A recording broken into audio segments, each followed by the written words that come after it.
Olá, muito boa tarde. Estamos novamente aqui no nosso projeto Sinute.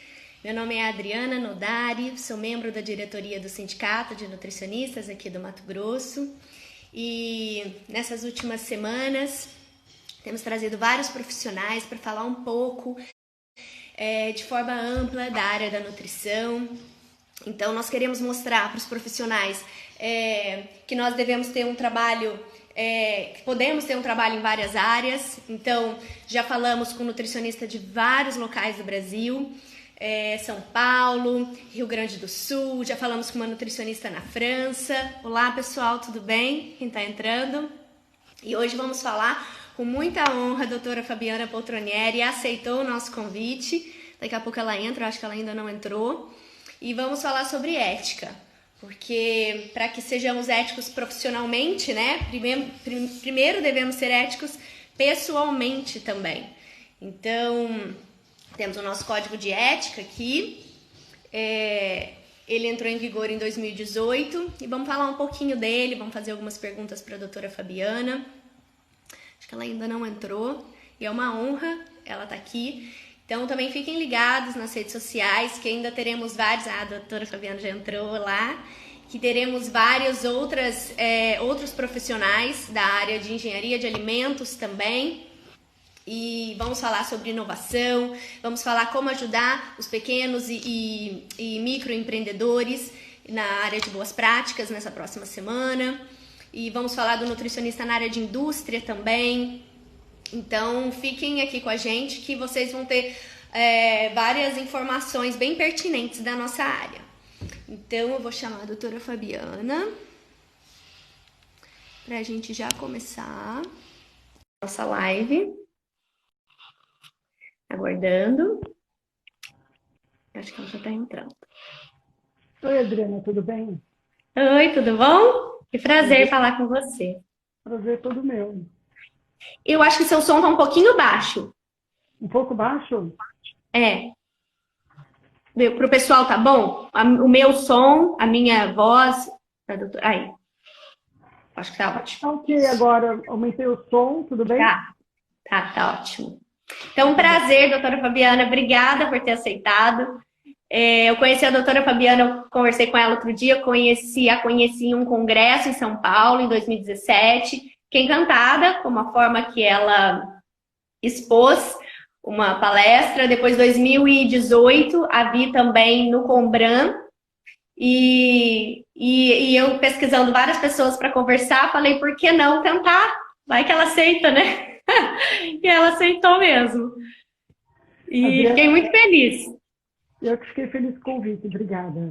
Obrigada, muito obrigada. Oi? Obrigada pelo carinho, obrigada pelo prestígio.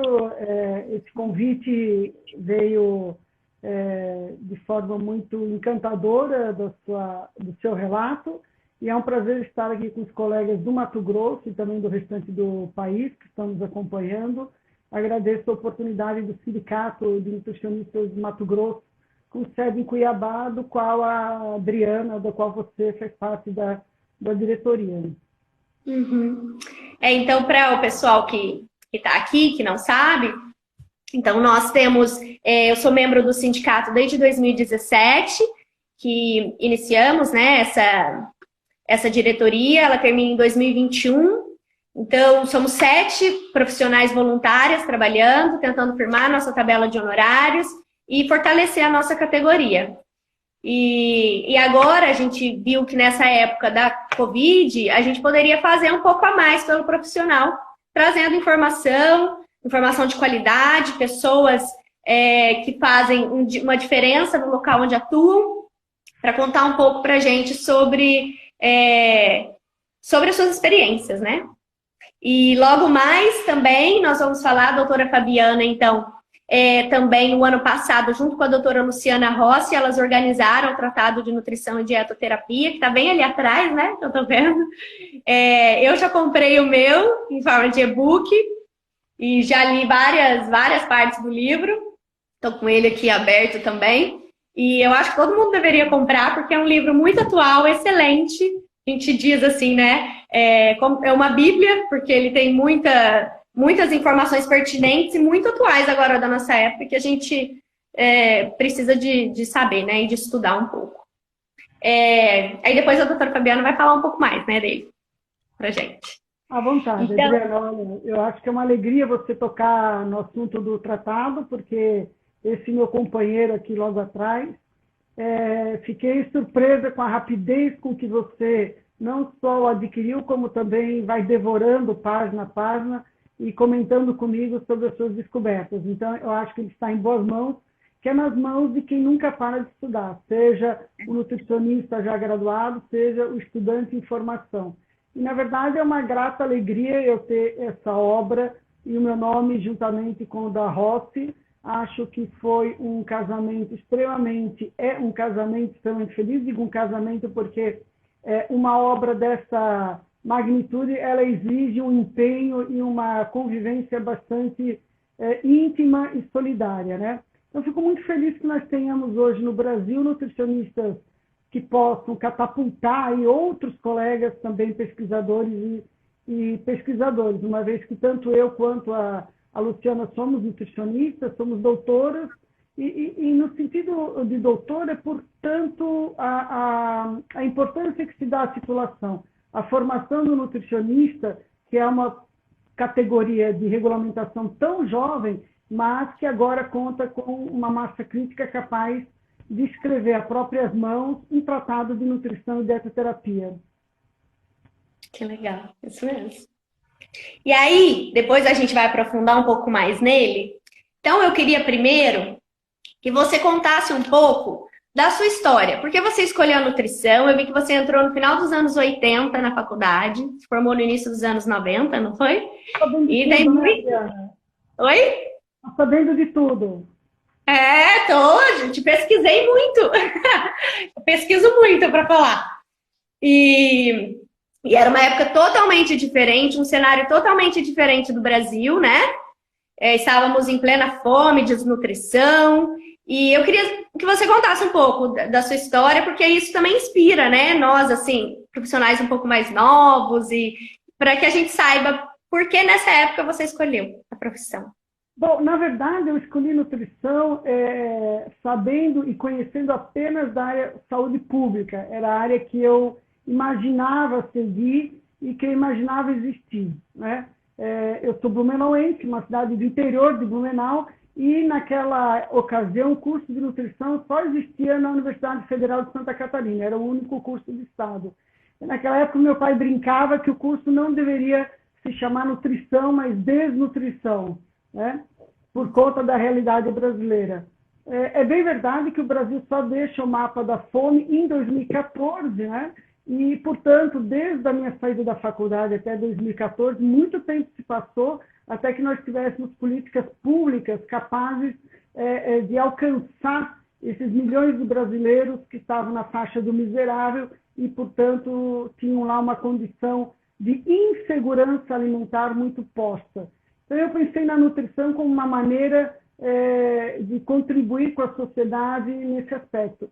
Eu entrei no final dos anos 80, me formei no início dos anos 90, e, portanto, muitas outras áreas surgiram com uma força muito diferenciada, né?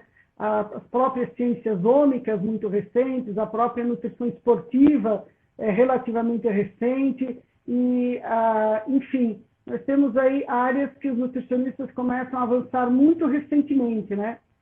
Mas, então, a minha escolha foi decorrente disso, de imaginar que eu seria uma pessoa que gostaria de tratar com pessoas na área da saúde, e pensando especificamente numa situação de inacessibilidade aos alimentos. Claro que naquela época, muito ingênua, eu achava que essa realidade só existia na África, distante de mim, e, portanto, como uma jovem catarinense de classe média desinformada, eu fui ao longo da faculdade tendo a oportunidade de ter grandes mestres e desenvolver um senso crítico capaz de me auxiliar no estabelecimento de novas diretrizes, digamos assim, para a minha vida. Eu não poderia ser aluna de Rosa Wanda Dias Garcia, Flávio Luiz Sheik Valente, enfim, Lúcio Botelho, sem me deixar tocar, né, Neila Machado e tantos outros, sem me deixar tocar pela realidade brasileira. E aí, quando eu deixo a faculdade, eu, na verdade, acabo optando pela área de alimentos. Então, eu sou doutora em ciência dos alimentos pela USP, mas isso não faz com que eu tenha um olhar politizado ou atento às questões sociais brasileiras, né? Então, basicamente é isso. Mas você está correta. A nutrição muda e mudou muito nos últimos anos, com a possibilidade de levar o nutricionista a diferentes áreas de atuação e a diferentes possibilidades de trabalho. É verdade. E aí, doutora Fabiana, andando na minha pesquisa, eu ouvi um podcast que você falou uma frase muito, muito bonita e até a própria pessoa que fez o podcast também colocou essa frase, falando que, assim, ser nutricionista é algo transformador. Porém, nós não nos transformamos nutricionistas no dia da formatura. A graduação, ela contribui para que semana após semana possamos adquirir um vocabulário e um modo de pensar que nos faz nutricionistas. Nossa, achei muito lindo, né? Ao longo dos nossos 4 anos, nós vamos adquirindo vocabulário e aprendendo sobre o como ser, né? Como ser dessa forma sistêmica do profissional. E aí, hoje no Brasil, nós temos 150 mil nutricionistas inscritos no CFN. Né? E a seu ver, assim, quais são os desafios que os profissionais, como você fala bastante do profissional nas redes sociais, nas mídias, como se portar. Então, quais são, então, esses desafios que os profissionais têm hoje na divulgação dos seus trabalhos, nas mídias sociais? E se há alguma lacuna, o que ainda nos falta? Depois a gente tem uma pergunta aqui que a gente vai responder também. Eu já estou vendo uma pergunta aí da doutora Liliana Bricarello, lá da Universidade Federal de Santa Catarina, pós-doc do professor Francisco de Assis Guedes Vasconcelos, e, sobretudo, uma querida amiga, já me colocando no fogo e perguntando se nós nascemos éticos, né? Nós nos fazemos éticos, porque a ética é um fazer, né? A ética é um fazer. Então, nessa medida, também se aprende ética, né? E aproveitando a deixa aí da Liliana Bricarello, esse livro ele foi lançado no ano passado pela Sociedade Brasileira de Bioética, na sua regional Curitiba. Acho que dá para ler o título, né? Bioética nas profissões. Bioética nas profissões. Ciências... perdão. Não, ciências da saúde e áreas afins. Isso. Exatamente. Obrigada. Esse livro tem um capítulo que foi escrito por mim, pela Liliana Bricarello, pela Carol Rosinelli, que é autora do capítulo 95, que você tanto gostou, de bioética e alimentação, e nós tratamos aí um pouco dessa bioética no aspecto da nutrição, né? Agora, você me trouxe um questionamento muito mais up-to-date, que é a questão da ética nas mídias, né? Como nós nos comunicamos de maneira ética? Como levar a informação de maneira ética? Parece algo tão fácil, mas acaba sendo um desafio, não é? É um desafio. Vocês me ouvem bem? Eu ouço. Ótimo. Acaba sendo um desafio. Por quê? Porque há muitas arapucas, armadilhas mercadológicas, midiáticas, que podem seduzir os nutricionistas mais desavisados ou até um estudante de nutrição. Veja que nós tivemos aí a suspensão do artigo 36, que nós vamos falar mais adiante, mas o código continua vigente. E tem uma palavra muito importante no nosso código, não é, Adriana? Que é Código de Ética e de Conduta. Então, o código, ele não é um manual, né? Ele não é uma receita de bolo com 3 xícaras de farinha de trigo, ele é um farol norteador. E há uma diferença entre ser farol norteador e receita de bolo. Então, quais são os cuidados na mídia? Não esquecer uma única coisa. Nós somos profissionais de saúde. Saúde não é mercadoria. Acho que se nós lembrarmos desses 2 aspectos, saúde não é mercadoria, fica muito fácil nos colocarmos no lugar do profissional que não apresenta conflito de interesse e que é capaz de levar uma informação clara, precisa e correta à população. Nós não temos tempo de deixar arestas a serem aparadas, porque quem nos ouve não é munido das informações técnico-científicas que nós somos. Então, na medida que o nutricionista é uma referência em alimentação e nutrição, nós temos que tomar muito cuidado, porque qualquer fala nossa é amplificada. Exemplificando, se eu digo peixe é bom, é uma frase muito ampla. Se eu digo peixe é bom para a saúde, peixe é bom para a saúde de quem? Onde eu moro, né? Em Mato Grosso eu tenho peixe de água doce, no litoral eu tenho mais peixe de água salgada, e aí quando eu ligo a televisão eu encontro alguém falando do salmão, né? Estou falando de uma realidade muito diferente. Posso falar de um peixe de água doce criado e transportado para o interior ou para o litoral. Posso falar de um peixe que tenha no Mato Grosso em abundância. Posso falar um peixe que no litoral brasileiro seja encontrado com maior facilidade. Mas em Manaus eu terei outro peixe, em Parintins eu terei outro peixe. E, portanto, você vai me dizer, sim, mas é peixe. Mas o nutricionista precisa saber orientar como se consome, como se prepara, como eu armazeno, né? E não, sobretudo, homogeneizar como se fôssemos todos paulistanos. O salmão com alecrim ao forno, com batatas coradas, né? Por quê? Porque nós temos toda uma realidade diferenciada. Então, quando eu falo para o público, eu tenho que levar em consideração que eu tenho desde os consumidores de cuscuz no café da manhã, até aqueles que preferem tapioca, passando pelo pão francês, e, enfim, eu tenho uma diversidade muito grande. E, sobretudo, nesse período de pandemia, eu tenho um empobrecimento da população. Portanto, acaba sendo um desacato, né? Quando eu me refiro a alimentos que têm um valor muito diferenciado do que é obtido, do que é possível. Me ouvem? Ouço. Não, aqui, né? Aqui na minha casa está passando um caminhão. Pode falar, desculpa. Então, nós temos essa relação de buscar uma orientação para a população geral, não é? Quando nós falamos de DHA, de Direito Humano à Alimentação Adequada, quando nós falamos de segurança alimentar, o que é isso? É um alimento em quantidade, em qualidade, respeitando as características regionais e culturais daquela população, não é? Que seja aceito por aquela população. Então, o nutricionista é muito além de um prescritor de dietas. Alimentos são muito além do que nutrientes. E nós somos o único profissional que consegue ter essa amplitude de compreender o alimento desde os seus sistemas alimentares de produção, passando por um planejamento alimentar que se refere ao alimento propriamente dito, até a compreensão do efeito fisiológico de um determinado nutriente ou de um componente alimentar. Portanto, nós temos um papel fundamental em esclarecer dúvidas que estão relacionadas à alimentação e nutrição. Nesse sentido, para tentar finalizar esse ponto, a mídia não permite descalabros. Por quê? Porque ela se amplifica de uma maneira muito rápida. Então, uma frase mal empregada, uma informação equivocada, encontra amparo a quilômetros de distância.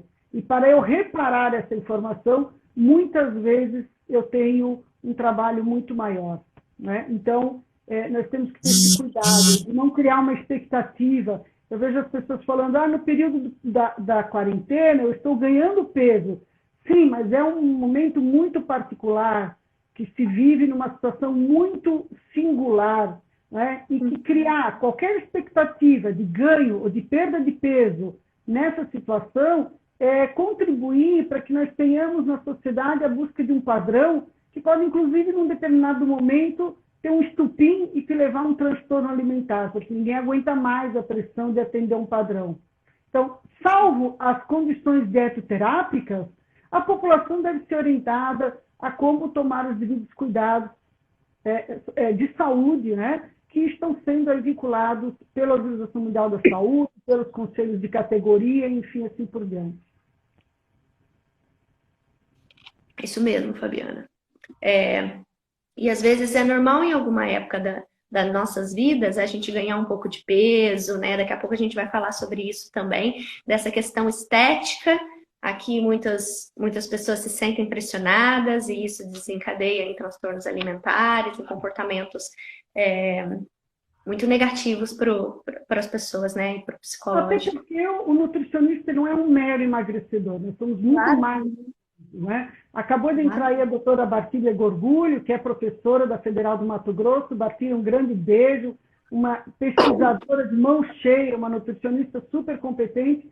E nós sempre discutimos essa questão, como avançar na ciência, como avançar no estudo e, sobretudo, como avançar na docência, em você poder compartilhar com o seu aluno essa perspectiva de que há muito o que fazer, que há uma grande área de atuação e que nós precisamos estar muito atentos ao que a ciência nos apresenta. E aí, falando um pouco sobre o código de ética, retomando, o primeiro código de ética, ele foi elaborado, construído em 81. E aí, ele tinha um cenário de ditadura militar, ele foi construído de forma muito rígida, né? E ao contrário, agora, no início de 2014, né? Em 2014 começou a construção e essa forma coletiva de se fazer o Código de Ética vigente de 2018. Então, teve uma ampla participação da categoria, certo? E aí, como você já citou anteriormente, agora foi elaborada uma resolução, né, a resolução CFN 646, que ela suspendeu o artigo 36 até 31 de agosto. E aí eu queria que você falasse como que você vê essa breve mudança de um nutricionista agora poder fazer a avaliação e o diagnóstico nutricional de forma remota, online, né? Mas isso com data definida. Olha, Adriana, eu sei que você está falando de Poconé, Mato Grosso, uma cidade que dista uns 100 quilômetros, de Cuiabá, e você está completamente conectada com o mundo, porque eu comentava com uma colega ontem o prazer que eu tive de conversar com uma nutricionista jovem, e bem informada, interessada e atuante como você é. Parabéns pela sua atuação e parabéns pela atuação do Sindicato de Nutricionistas do Mato Grosso.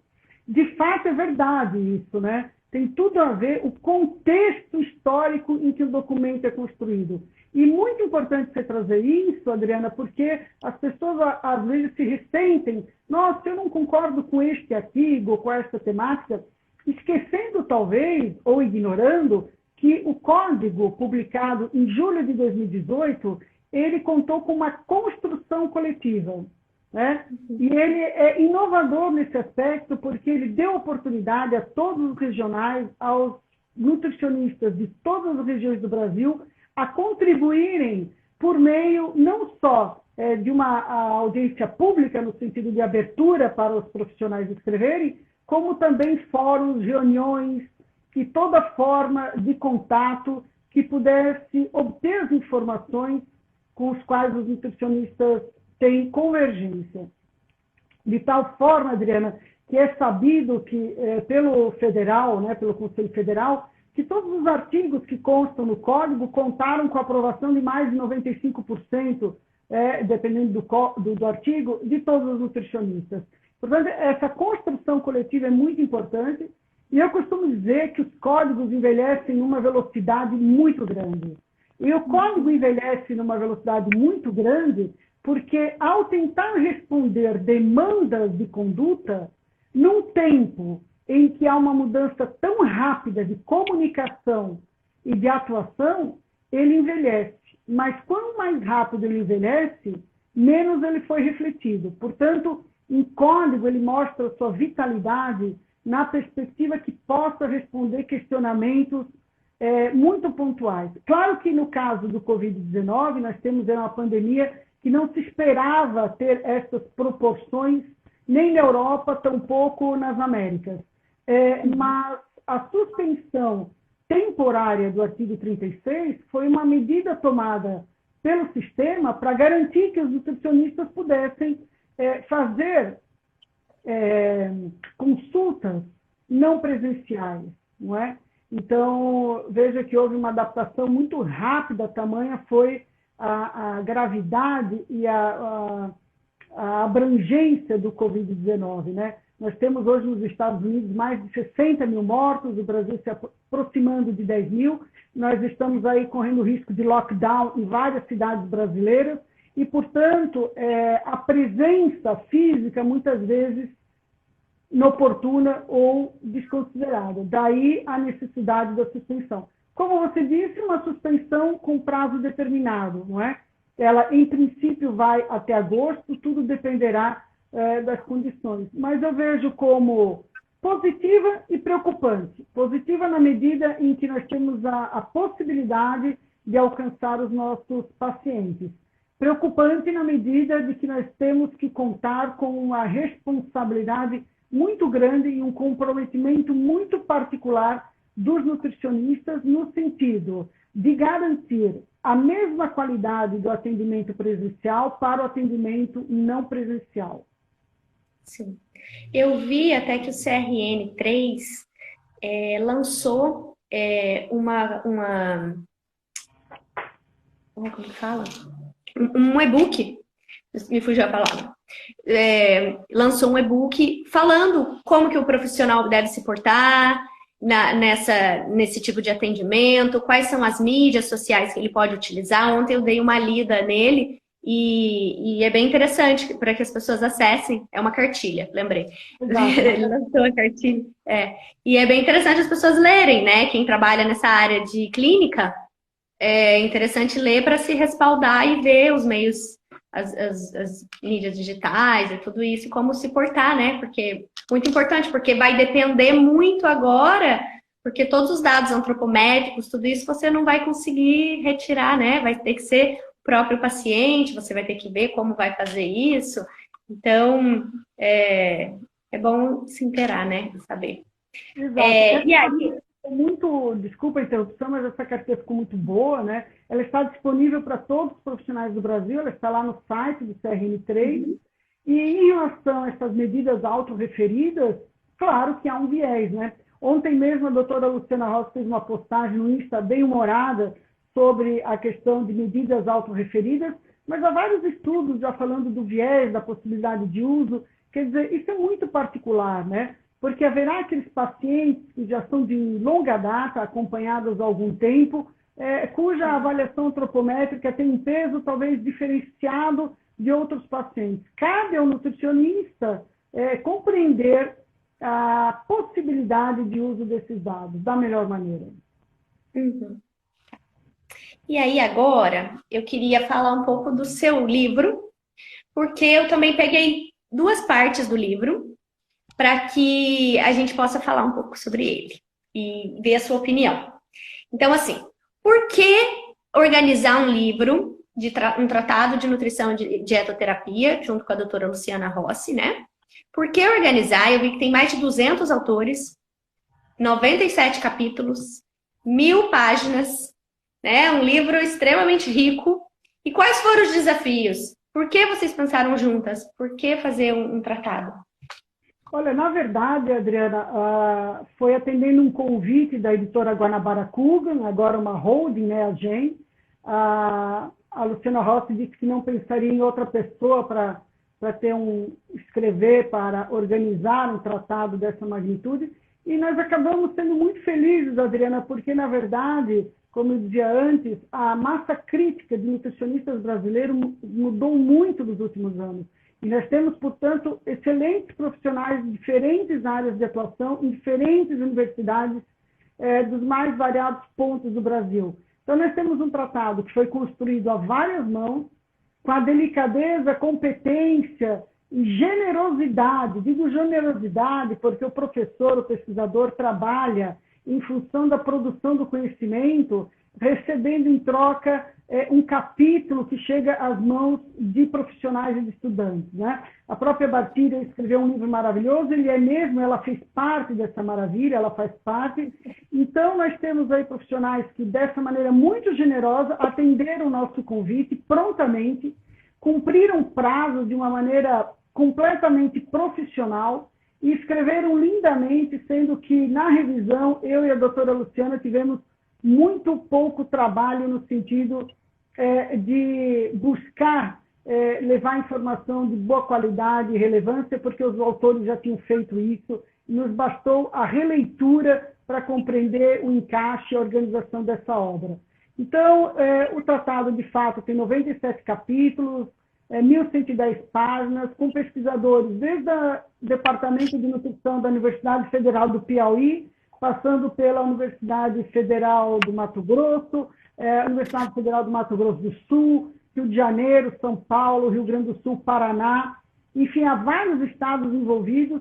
Isso quer dizer muita coisa. Não é uma relação de um livro de subalternos e superiores, ele não foi redigido na base da solicitação institucional, ele não é um livro que é uma solicitação de hierarquias diferenciadas, ele é um livro construído por colegas nutricionistas de todo o país, muitos amigos, verdade, porque a pesquisa, a docência traz isso, essa possibilidade de construir laços de relacionamento, mas que não justificaram a presença do professor na obra. Todos os autores têm a sua justificativa pautada na possibilidade, no nosso entendimento, meu e da Luciana, de que eram as pessoas adequadas para redigirem aquele capítulo. E esse livro tem um diferencial, eu entendo. Eu não diria que é diferencial, porque isso é um pouco um desuso, mas eu diria que ele tem a particularidade de ter muito bem redigido, não só a parte de dietoterapia, que consta no título, como a parte de saúde pública, como a parte de alimentos, como a parte de saúde coletiva, que traz aí uma inovação no sentido de que toda a área recebeu o mesmo carinho. Embora ele seja um tratado de nutrição e dietoterapia, alimentação, essas condições receberam igual atenção. E, portanto, nós ficamos felizes em ter hoje um livro-texto de base, porque na época que nós estudávamos, nós usávamos o Krause, né? A Krause, propriamente dito, que é um belo livro, mas um livro de produção norte-americana, com tabelas e informações que não dizem respeito ao Brasil, e, portanto, nós temos o Shields também, que completa aí 50 anos, mas nós temos hoje o Tratado de Nutrição e Dietoterapia Rossi e Poltronieri, que, como a própria capa indica, né, é uma grande onda que vem aí para os nutricionistas surfarem em muito conhecimento e muito aprendizado e nos levar realmente para alto mar, a alcançar outros continentes, a ter uma comunicação. O livro é primoroso, ele é impresso em papel de alta qualidade, com figuras coloridas que nos encantam, nos fazem... Eu brinquei com a Luciana, eu quero voltar a fazer graduação novamente. Eu quero fazer graduação de novo, para estudar no tratado, que eu acho que eu vou me sair melhor. Então, assim, sem falsa modéstia, mas com a modéstia de quem pôde contar com a colaboração de muitos colegas. Quem faz esse livro, quem fez o tratado, não foi Rossi e Poltronieri, que são as organizadoras, a Luciana também foi autora de vários capítulos, mas, enfim, foi o aceite generoso de todo esse povo que faz balbúrdia em várias universidades federais, que faz ciência, que produz conhecimento, que encanta alunos e que leva para as pessoas a informação de alta qualidade. Então, se reparar na apresentação do tratado, né, a apresentação da obra, o prefácio, a gente já vai se deparar com Francisco de Assis Guedes Vasconcelos, Liliana Bricarello, Marcelo Rogero, e são uma grata contribuição para a abertura desse tratado que se pretende eterno no sentido do uso, que se pretende ter a ousadia de ser renovado a cada edição, levando informação relevante, atualizada e muito bem redigida para que as pessoas consumam com alta biodisponibilidade. Eu estou vendo aqui a apresentação mesmo. Francisco de Assis Guedes e Liliana Bricarello mesmo. Eu li ela outro dia que a gente tinha conversado. Maravilhosa. Peguei informação daqui também para a gente conversar hoje. Então, já que a gente está falando dele, eu não poderia deixar de falar do capítulo 95, que foi um dos primeiros que eu li, que fala sobre alimentação, bioética e direitos humanos. Então, eu peguei uma frase. Então, o processo de globalização, ele caracterizou o alimento enquanto mercadoria, tornando o sistema alimentar cada vez mais concentrado em grandes empresas e determinado por vulnerabilidades nas escolhas alimentares, seja por coletividades ou nas decisões individuais. Então, como que o nutricionista pode se inserir nessa construção de um olhar sistêmico sobre cada ser humano, zelar pelo compromisso ético com todas as formas de vida, Sem se deixar levar, então, como você já deu uma citada, nos modismos, interferências mercadológicas, nessa conquista de novos pacientes. Olha, um monte de gente falando que tem que comprar, e tem que comprar mesmo, gente. É maravilhoso. Eu sou Obrigada. garota propaganda daqui de Mato Grosso.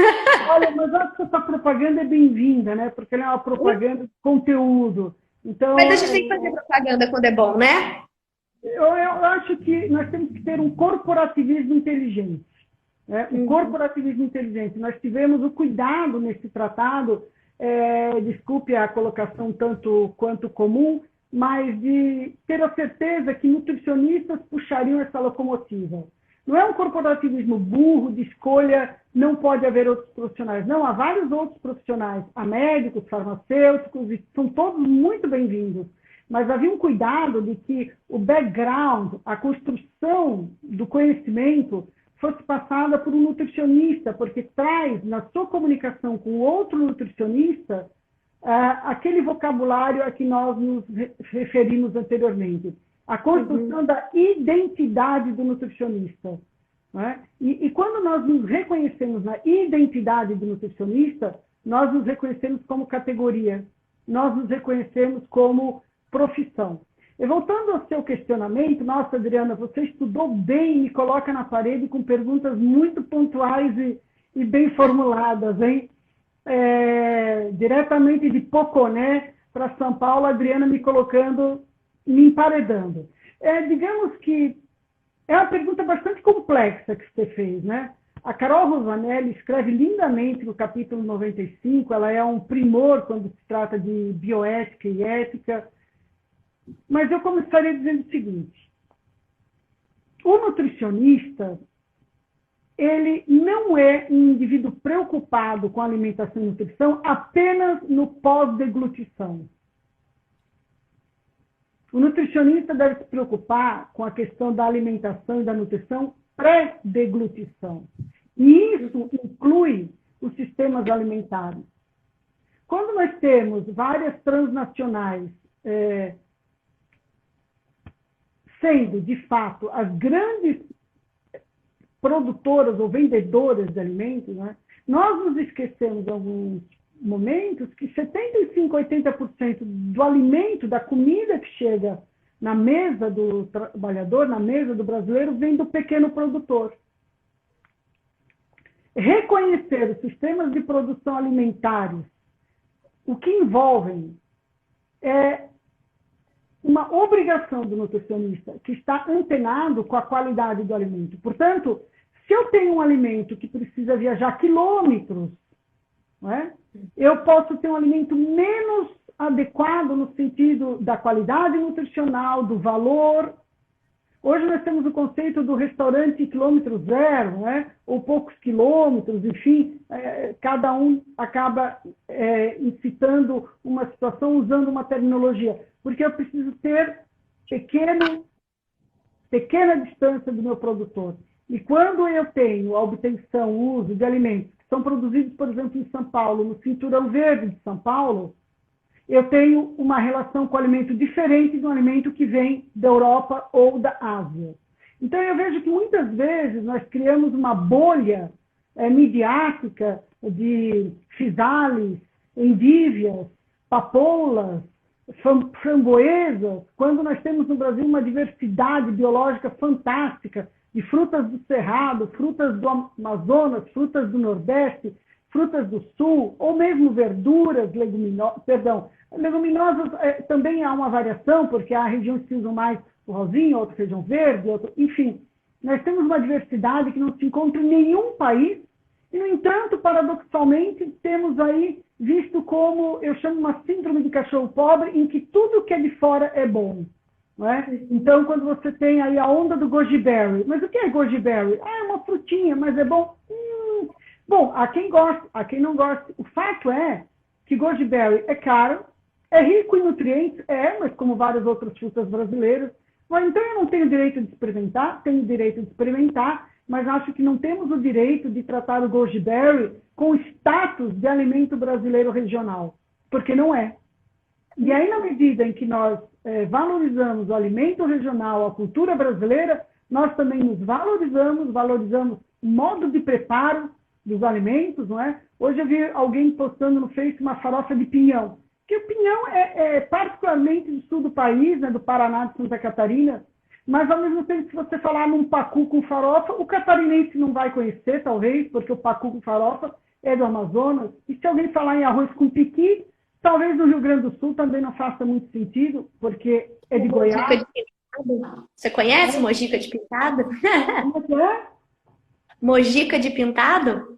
Que é aqui do Mato Grosso? Pintado. Já comi pintado, mas mojica de pintado acho que não. Então, assim, há uma particularidade, há uma riqueza incomparável e faz parte do atributo do nutricionista um resgate cultural, regional, social, familiar, de tempero, de preparo, de compreensão do que é aquele alimento.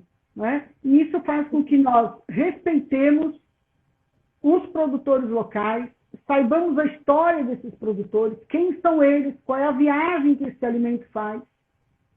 Né? E podemos, então, valorizar uma economia próxima e fazer com que aquela região onde eu moro possa se desenvolver, porque eu abraço a ideia daquela horta que existe, eu compro as verduras daquele produtor, ao invés de estar muito preocupada com um alimento que venha de fora. Veja, isso não é nem um pouco uma aversão aos estrangeiros, pelo contrário, é uma valorização do que nós temos de alimentos no Brasil e que é muito rico e pode ser usado. Então, quando eu penso em um alimento ultraprocessado, um alimento minimamente processado, um alimento tal como se usa o slogan, comida de verdade, do campo até a cidade, não é uma bandeira que se deve ser burra, né, e que cause uma ilusão, mas é uma bandeira no sentido de valorização da terra brasileira, do agricultor brasileiro, do alimento que chega à mesa, e da possibilidade do nutricionista se apropriar das habilidades culinárias para transformar o alimento. Veja que nessa pandemia, nessa quarentena, certamente nós teremos situações favorecidas em locais onde alguém domina as técnicas culinárias, tanto de preparação, quanto de conservação, quanto de obtenção e compra. Né? E aí nós temos já dados em São Paulo que algumas comunidades, em 90% das casas, só há arroz para comer.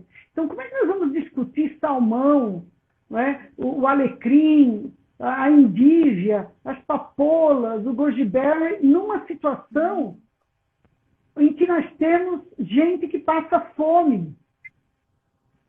Esse paradoxo precisa ser comprado, essa ideia. Né? Em São Paulo, nós tivemos uma proposta nefasta, tempos atrás, de uma farinata, de uma ração humana, que houve o posicionamento contundente do Conselho Regional de Nutricionistas e que nos levou à mídia para dizer, não, nós não podemos concordar com isso. Por quê? Porque isso é falar de DHA, isso é direito humano à alimentação adequada. Então, nós não podemos concordar que eu tenha alguém comendo farinata, né? Quando eu tenho no país uma produção cabível para todos os mais de 220 milhões de brasileiros. Portanto, essas questões precisam ser refletidas. O nutricionista não pode ser uma mera esponja de conhecimento sem senso crítico. Qualquer livro, qualquer papel aceita informação, mas o papel não é reflexivo. Você vai ler o tratado, mas tem que ler de modo reflexivo, fazendo as interrelações necessárias, né? Então, como se responder essa pergunta? Se não dizendo, o nutricionista precisa estar atento à situação política, econômica, social, cultural do seu local, do seu locus de atuação, precisa compreender as relações sociais de obtenção do alimento, precisa compreender como é esse transporte. Há pessoas que entendem que o alimento orgânico, por exemplo, ele é orgânico só porque não contém insumos químicos ou antibiótico. Se esquece que uma agricultura orgânica envolve, por exemplo, a necessidade de não se ter trabalho infantil, do proprietário da terra conseguir sua subsistência por aquele manejo, e assim por diante. Portanto, o nutricionista, talvez, o profissional mais importante na garantia desse direito humano à alimentação adequada, seja pela participação em políticas públicas de âmbito federal, estadual, seja no seu locus de atuação trazendo para a população essa informação, não é? E a mídia é importante, porque nós não queremos um blogueiro que se ache nutricionista. Nós queremos um nutricionista que seja um bom blogueiro e que leve para a população uma informação, olha, é essa informação que eu quero dar. Lavar as mãos é um conceito conhecido pelos nutricionistas de longa data. A própria Liliana Bricarello, que nos acompanha, foi professora de higiene e controle de qualidade por longo tempo e ainda ministra aulas em cursos de pós-graduação. O nutricionista que não vê no lavar nas mãos algo essencial, não conheço. E o que se ouve mais hoje em tempos de pandemia? Distanciamento, para que não caiam gotículas na outra pessoa, para que você não tenha contaminação, máscara, higiene de superfície, higiene de utensílios, higiene de indumentária. A Lili está respondendo aí que ainda é professora, sim, como ia dizendo, mas ainda tem esse cuidado. São cuidados simples, que muitos acham extremamente simples, mas que perdem a simplicidade quando se leva em consideração que há milhões de brasileiros sem saneamento básico, sem água em suas casas. E quando se diz que nós temos um Covid que aumenta as desigualdades, ele aumenta as desigualdades por isso. Porque quem comia mal, come pior ainda. Quem não tinha saneamento, continua sem saneamento e continua sem lavar as mãos. Não é? E é por isso que é importante que nós tenhamos aí uma contribuição do governo no sentido de diminuir essa profunda miséria que se estabelece com perdas de direitos trabalhistas, direitos sociais, de emprego, e que aumenta as desigualdades porque amplifica aquela situação de exclusão social, que nós vivemos, inclusive, um momento de exclusão digital, quando se discute as atividades remotas, né? As próprias universidades federais estão com as suas atividades reduzidas ou, enfim, paralisadas por conta disso. Então, quando o nutricionista se remete à população, ele tem que ser muito respeitoso, porque tem a obrigação moral, ética, científica, de levar uma informação que colabore para a melhoria da situação, e não que colabore para dúvidas, incertezas, transtornos alimentares, pressão social, como se alguém que não tivesse salmão com alecrim, por exemplo, que eu dei o azeite colhido pelas virgens do Apocalipse, não pudesse bater uma foto e colocar na sua mídia digital. Quando, na verdade, um bom prato de arroz, feijão, salada e qualquer fonte proteica e preparada com a lembrança da tua família vai ser um grande resgate, não é? Então, eu levanto essa bandeira. Por que não falar do feijão? Não é? Por que não falar dos vários tipos de feijão que nós temos no Brasil? Por que não falar das diferentes preparações com a farinha de fubá? Eu sou catarinense e gosto de polenta, é uma textura, é uma consistência. Meu marido é mineiro, gosta de angu, e diz que aquilo é polenta. Eu digo, isso não é polenta, isso é angu. O angu tem outra consistência. Polenta é outra coisa. Polenta é outra coisa. E aí você vai para o Nordeste e se usa aquela farinha de outro jeito. E eu que morei com piauienses, uso farinha mais grossa para fazer cuscuz de manhã, que aliás postei no Face essa semana, o cuscuz com manteiguinha, banana e café preto. Portanto, isso é a alimentação do brasileiro, não é? É esse resgate que nós não vemos na propaganda. Você não liga a TV e vê propaganda de brócolis. Você não liga a TV e vê o cinturão verde, aquele oriental que planta morango orgânico em Atibaia. Aquela pessoa que planta pinhão em tal lugar. Você vê o agronegócio, o agro é pop e você acha que aquilo é o agro. Não é o agro que põe o alimento na nossa mesa. O agro ele está responsável pela produção de algodão, de milho, de soja, que vai para a alimentação animal. Há aí todo um contexto. Há todo um contexto. Mas há o alimento na mesa, 75% vem do pequeno produtor. Então, o nutricionista que é desatento, que não está antenado, ele perde na possibilidade de garantir o acesso ao alimento adequado para a sua população. Nossa, que super resposta. Eu queria deixar aqui uma informação também. Eu sou de Minas Gerais e vim para o Mato Grosso. Já morei no estado de São Paulo, então já comi muito pinhão em Campos do Jordão. Adoro pinhão. E vim para o Mato Grosso há 5 anos. E aqui, assim, eu já conhecia o Baru, Mas aqui, principalmente em Poconé, não é a primeira vez que eu falo, e algumas pessoas sabem que eu dissemino o Baru, porque aqui a gente tem uma família que eu conheço especialmente essa família, já fui na casa deles, já vi como é feito, né? Me tornei muito amiga dessa família, que é uma família muito simples. Eles colhem Baru, o Sesc aqui do Pantanal os ajuda, ou eles colhem na casa deles, que eles moram num assentamento distante daqui, de Poconé, ou as pessoas levam para eles abrirem. Eles abrem um a um. O Sesc deu um equipamento para eles abrirem. E o valor do quilo desse baru ou da farinha é tão menor em relação a nozes, a castanha do Pará, nada contra, mas ela vem lá do Pará. As nozes, há outros tipos de oleaginosas, e aqui ainda se dá pouco valor a esse baru que está aqui na nossa porta. Sabe? Há alguns trabalhos já, muitos, né, publicados com a composição química da castanha do baru. Eu já tive a oportunidade de experimentar a castanha do baru. Ela tem um sabor extremamente agradável ao meu paladar. Ela tem uma diversidade de uso ampla, mas é um bom exemplo que nós estamos tratando. Então, claro que a castanha do Brasil ela tem um aporte, um apelo mercadológico muito próprio, muito estudado, mas há vários outros alimentos que merecem o estudo e a sua propaganda, digamos assim, para levar até a população. Às vezes a própria população do local não conhece como trabalhar com aquele alimento. Quais são as características do baru, como ele pode ser utilizado e assim por diante. Então, nos remeter à condição de brasileiros que têm em sua biodiversidade, tanto de fauna quanto de flora, uma possibilidade que não encontra paralelo em nenhuma outra sociedade estabelecida, em nenhuma outra nação. Nós temos uma diversidade, se nós contarmos países de extensão territorial continental, como o Brasil, se nós considerarmos aí China, Rússia, Estados Unidos, né, Canadá, Austrália, enfim, nós não temos nenhum país com uma diversidade próxima ao que nós temos.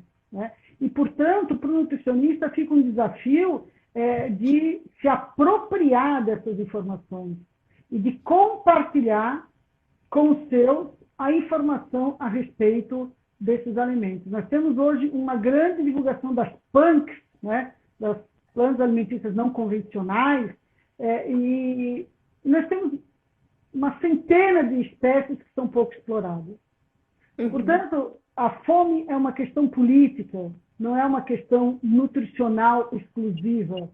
Né? Nós já sabemos como se combate a fome. Nós precisamos fazer com que a segurança alimentar garanta que aquele alimento chegue a quem precise. A palavra fundamental em segurança alimentar é acesso. Então, não é possível que nós tenhamos uma sociedade onde eu tenho um snack e um refrigerante chegando aos rincões do interior do Amazonas e não consigo ter uma distribuição efetiva e solidária de alimentos de diferentes grupos alimentares. Então, por isso nós precisamos de nutricionistas do NAF, nas secretarias de educação, na Secretaria de Saúde, no Ministério da Saúde, né, nas universidades, nos consultórios, enfim, há uma ampla gama de possibilidades de atuação e em todas elas nós temos que estar atentos a isso. Né? Eu tenho discutido muito com a Luciana Rossi, que é da área esportiva, quando se fala em suplementos, em alimentos, e a confusão que existe para um alimento que é para um atleta, para um alimento que é apenas um praticante de atividade física ritual, e o falso marketing que leva a muitas famílias, a muitos jovens, a ideia de que eu só posso alcançar aquela situação se eu consumir tal produto. Não é? E é muito diferente quando você busca performance, quando você busca hipertrofia, quando você busca, enfim, há objetivos diferentes. Então, esse nosso compromisso com a ética, naquela provocação inicial que a Liliana fez, né? Será que o ser humano nasce ético? A ética é uma construção. Né? A ética é uma construção de eu querer ser ético. Toda live, toda aula eu falo a mesma frase por falta de outra que me pareça melhor. Há uma mineira, Terezinha Zeredo Rios, que é filósofa, aqui professora da PUC, que diz: só é ético se é bom para todos. E é esse o desafio da nutrição, fazer uma nutrição que seja boa para todos, não é? E que respeite aí as suas particularidades e suas individualidades. Eu rio quando eu ouço atualmente alguns alunos dizendo assim: não, porque tal nutrição ela é individual. Sempre foi. Desde quando eu entrei na universidade há mais de 30 anos. A nutrição sempre foi individualizada. Ela não é uma área de manada. Você dá uma orientação geral para a população, mas a nutrição é uma ciência que atinge o indivíduo. Não é porque agora você tem uma nutrição, sempre foi assim. A nutrição sempre esteve atenta a uma condição de população e uma condição de indivíduo. Sempre. Não me recordo nunca em minha vida de ter acessado uma anamnese que não estivesse interessada nos hábitos alimentares do paciente, na sua história familiar. Né? Então, nada disso é novidade, só mudam os nomes. Né? É preciso que nós tenhamos aí um compromisso com a ciência. Né? Vivemos um momento muito particular, né, no Brasil, de negacionismo de ciência, de terraplanismo, de cegueira seletiva. Só a ciência traz a saída para o Covid, só a educação está trazendo saída para o Covid. Nenhum blogueiro foi consultado, nenhum outro profissional que não seja da saúde teve lugar para falar em tempos de Covid. Então, essa é a prova de que na hora que o bicho pega, a sociedade sabe com quem vai contar. Né? Sabe com quem pode contar. É isso que nós temos que levar para o nosso aluno. E para o agora... nosso colega profissional, obviamente. Né? Claro. E usar essa oportunidade para levar conhecimento, como a gente está tentando aqui, como eu vejo que você sempre tenta também colocar na sua... Eu te acompanho principalmente no Instagram e vejo como você sempre coloca, se posiciona e mostra para os profissionais, tentando mostrar como que a gente deve se portar como nutricionista, obrigada. como cidadão, né? Uma pessoa aqui está falando... Eu vi, só vou falar, só para a gente finalizar, faltam uns 2 minutinhos. Essa live eu vou deixar gravada, sim. E parabéns, Sinude, pelos excelentes lives. Obrigada, Bel. A gente está tentando fazer coisas bem produtivas aqui. Bastante trabalho, mas bem produtivas para todo mundo. É uma honra ter pessoas como a doutora Fabiana. Eu queria... Agora, doutora Fabiana, eu tinha aqui uma outra pergunta, mas eu acho que ela não vai caber, porque você já acabou falando sobre mídia digital, sobre o profissional, tudo. Então, eu acho que não há necessidade de eu fazer essa pergunta, porque você já falou brilhantemente. E agora eu queria, assim, que você deixasse uma mensagem. O que você gostaria de falar para deixar para o profissional? Eu acho que a gente só tem 1 minuto, mais ou menos. Se você quiser falar mais, a gente depois volta. Então, finalizamos. Adriana, obrigada pela oportunidade. O que eu digo ao profissional, meu colega, nutricionista, univos. Nós precisamos estar unidos na perspectiva da ciência, não é? Nós não podemos ter um comportamento de manada não reflexivo, nós precisamos sim perguntar por quê, como, onde, né? É preciso ter um questionamento que nos leve até uma condição metodológica. Eu fico à disposição, para mim sempre é um prazer estar com os colegas. A presença da Adriana nesta semana foi uma grata surpresa. O Sindicato de Nutricionistas do Mato Grosso está de parabéns. Vocês têm meu contato, eu estou nas diferentes mídias, sempre disponível. É uma alegria estar com colegas. O que eu deixo é assim, vamos em frente, tudo vai passar, mas a ciência não passa e o conhecimento fica. Muito obrigada, Adriana. Obrigada, um beijo, um abraço a todo mundo que participou.